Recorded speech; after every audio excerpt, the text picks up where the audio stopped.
പ്രപഞ്ചയാഗത്തിന് കാർമ്മികത്വം വഹിക്കാൻ യാഗാചാര്യൻ കൈലാസപുരി സ്വാമി തിരുവനന്തപുരം ഭരണികാവ് ദേവീക്ഷേത്രത്തിൽ എത്തി. ഇന്ത്യയിലെ വിവിധയിടങ്ങളിൽ നിന്നുമായി നിരവധി ഭക്തജനങ്ങളാണ് 7 ദിവസങ്ങളായി നടക്കുന്ന യാഗത്തിന്റെ ഭാഗമാകുന്നത്. മാർച്ച് 31 ആരംഭിച്ച പ്രപഞ്ചയാഗം ഏപ്രിൽ 6 സമാപിക്കും.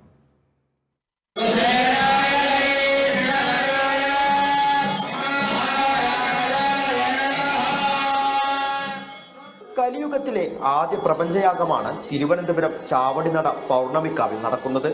യാഗത്തിന്റെ 2ാം ദിവസം പൗർണമി ദേവീക്ഷേത്രത്തിലെത്തിയ യാഗാചാര്യൻ കൈലാസപുരി സ്വാമികൾ യാഗത്തിന് നേതൃത്വം നൽകും. ഇന്നത്തെ ദിവസം നമുക്കൊരു വലിയ മഹാപുണ്യദിനമാണ്.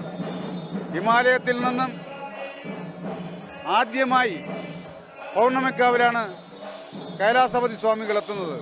ഇവിടെ വീണ്ടും ഒരു മഹാപ്രപഞ്ചയാഗം നടത്താൻ പൗർണമിക്കാവിന് മാത്രമേ സാധിക്കൂ.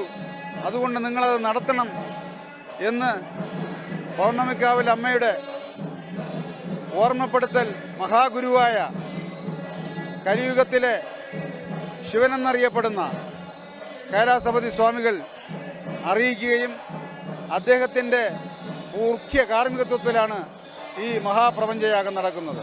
മഹാരാഷ്ട്ര വിദ്യാഭ്യാസ മന്ത്രി ദീപക് സാവന്തും മറ്റ് രാഷ്ട്രീയ സാംസ്കാരിക മേഖലയിലെ പ്രമുഖരും ക്ഷേത്രത്തിലെത്തി.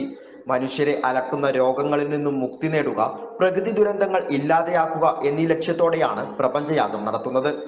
യാഗം നടത്തുന്നത് വഴി മനുഷ്യർ അനുഭവിക്കുന്ന ദുരിതങ്ങൾ ഇല്ലാതാക്കാൻ സാധിക്കുമെന്നും എല്ലാ ഐശ്വര്യങ്ങളും ഉണ്ടാകുമെന്നുമാണ് വിശ്വാസം.